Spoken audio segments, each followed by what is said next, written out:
سرخط مهمترین خبرها: پوتین و رحمان 5 مکتب روسی را افتتاح می‌کنند. روسیه با چین و کشورهای آسیای مرکزی آزمایش نظامی می‌گذراند. و اتوبوس مهاجران تاجیک بعد 7 روز به مسکو رسید.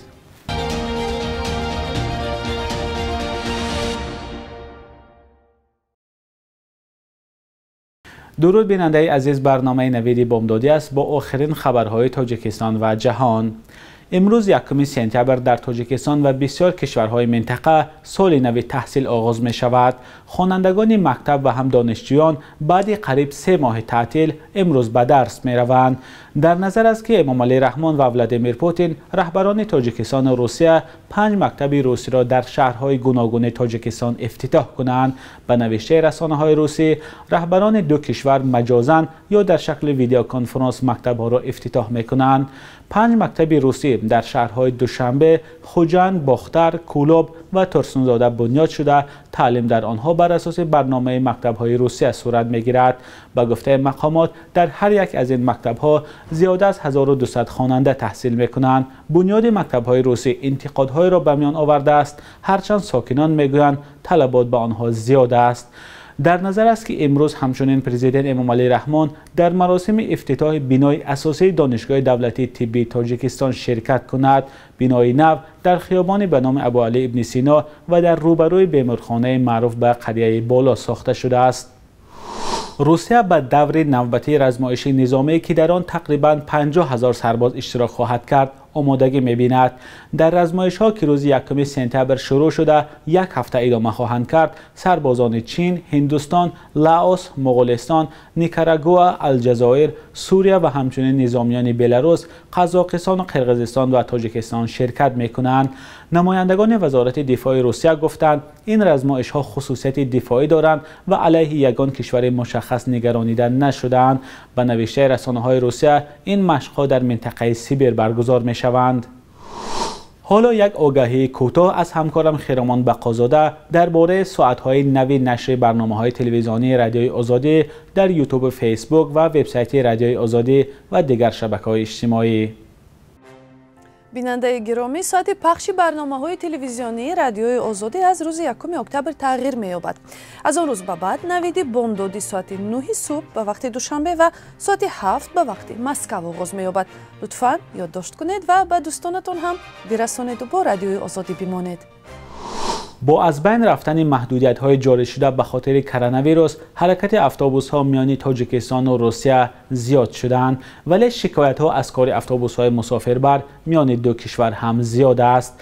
برخی مهاجران میگویند اتوبوس‌ها شرایط خوب ندارند و در راه زود ویران میشوند. از جمله گروه از مهاجران در 7 روز از تاجیکستان به شهر مسکو رسیدند. ادامه موضوع در گزارش مومن احمدی.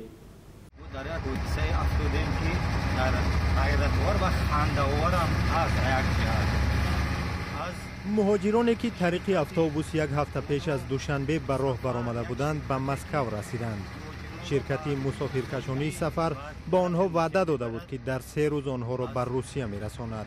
از روز 24 ما به سفر برآمدیم. در راه ماشین ویران شد. باز یک ماشین اتوبوس دیگر آوردند. از دو اتوبوس یک اتوبوس تشکیل نموده نه به سفر برآمدیم. امروز مسئولان شرکت سفر در صحبت با رادیو آزادی مشکل را تکنیکی نامیدند و گفتند که از مسافران عذر پرسیدند. با گفته مسئول شرکت، آنها هفته 5 بار به روسیه سفر میکنند، ولی بار اول است که چنین مشکل رخ داد. مشکلی که مسافران را عصبانی کرد. همین تریزر هم ما گرفتیم که همون بودک‌ها خسار شدن، همشون همون معیب شدن، خراب شدن. همین دو اتوبوس کردن، شوشون رفتن همیودا. نسام نلی ما در جالکه نیست، ما بچه‌هاش ما قوت داریم، ما در جالکه نیست.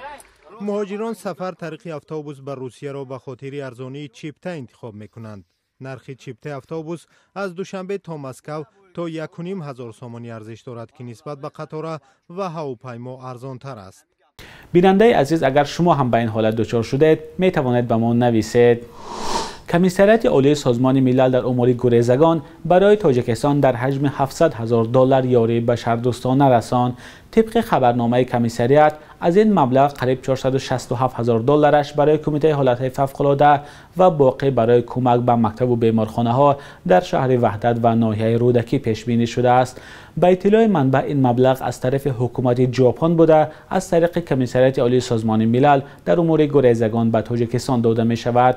کمک های بشردوستانه خیمه های عائلوی، تخت های خواب، اسباب های آشخانه و دیگر چیزهای ضروری را در بر می گیرند. تمام لوازمات کمک های بشردوستانه به کمیته حالتهای فوق‌العاده و همچنین به مؤسسه های تعلیمی و طبی محلی در تاجیکستان انتقال داده می شود. این کمک به حکومت تاجیکستان امکان می دهد که به گریزه ها و ساکنان محلی در حالت ضروری کمک بشردوستانه رساند. آمده است در خبرنامه رسمی. این کمک ها در حال به تاجیکستان داده می شوند که نگرانی پناهجویان افغانستانی از خطر اخراج از تاجیکستان زیاد شده است. به گفته منابع آگاه، دوام 2 هفته اخیر بیش از 10 شهروند افغانستان به وطنشان بازپس فرستاده شدند.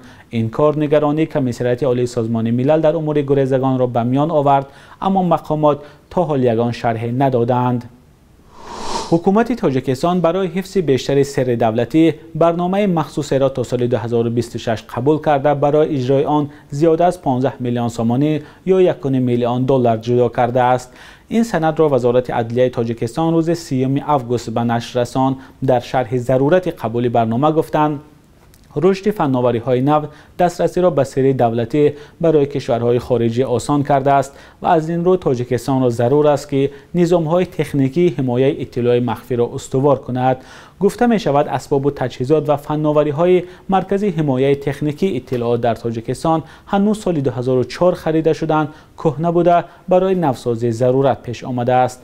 در این سند رشد فناوری‌های رقمی یک چالش یا خوف برای حفظ اطلاعات سری گفته می شود که تاجیکستان را وادار کرده است چون این برنامه را روی دست بگیرد.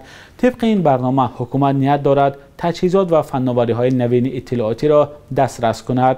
کشور در حال این برنامه را روی دست می‌گیرد که سال 2015 بابک زنجانی میلیاردر بازداشت شده ایرانی در دادگاه در تهران ادعا کرده بود که تاجیکستان دستگاه‌های قوی گوش کردن گفتگوهای تلفنی را دارد و پلیس از آن استفاده می‌کند.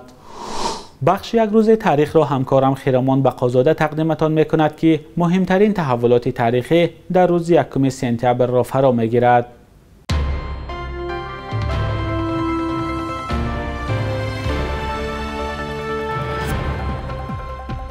1 سپتامبر سال 2018 президенти тоҷикистон эмомалӣ раҳмон дар як пешниҳоди ғайримунтазира хост ки духтурони дандон, кормандони кошонаҳои ҳусн ва сартарошҳоеро ки боиси ба бемории сирояти печидани сокинон мешаванд ба ҷавобгарии ҷиноӣ кашанд. эмомалӣ раҳмон гуфт дар кишвар беш аз 250 маркази хусусии табобати дандон фаъол аст ки вазъи қисме аз онҳо ташвишовар мебошад. як сол баъдаш додситонӣ гузориш дод ки беш аз 100 корманди кошонаҳои ҳусн ба ҷавобгарии маъмурӣ кашида шуданд. 1 сентябри соли 2016 Дмитрий Медведев, нахуствазири Русия, аз теъдоди зиёди номзадҳо ва докторҳои илм дар Тоҷикистон тааҷҷуб карда гуфт ки ин ҳолатҳо бояд санҷида шаванд. ин замоне буд ки донишмандону муҳаққиқони тоҷик барои ҳимояи рисолаҳои илмӣ ба Комиссиони олии аттестатсионии Академияи илмҳои Русия муроҷиат мекарданд. дере нагузашта пойгоҳи таҳқиқотии Дисернет даҳо олимон ва ҳам мақомдорони баландпояи тоҷикро дар плагиат ё дуздии осори илмии дигар донишмандон муттаҳам намуд. 1 сентябр дар Тоҷикистон рӯзи дониш аст, чун дар ҳамин рӯз садҳо ҳазор шогирдон соли нави таҳсилро дар мактабу донишгоҳҳои кишвар шурӯъ мекунанд. сатҳи донишомӯзии шогирдонро дар Тоҷикистон ба хотири мушкилоти иқтисодии хонаводаҳо ва ҳам дахолати давлат ба ҷараёни таълим ва сиёсатзада кардани он интиқод мекунанд. قرب دلار آمریکایی شبانه روز گذشته کم پایان رفته، ارزش روبل روسی باشد بی تغییر است. صبح امروز در بانک‌های تجارتی تاجیکستان 1000 روبل روسی به 166 سامانی برابر است. 100 دلار آمریکایی باشد تا 1010 سامانی عوض می شود. قرب رسمی بانک ملی تاجیکستان برای امروز 1 سپتامبر چنین تعیین شده است.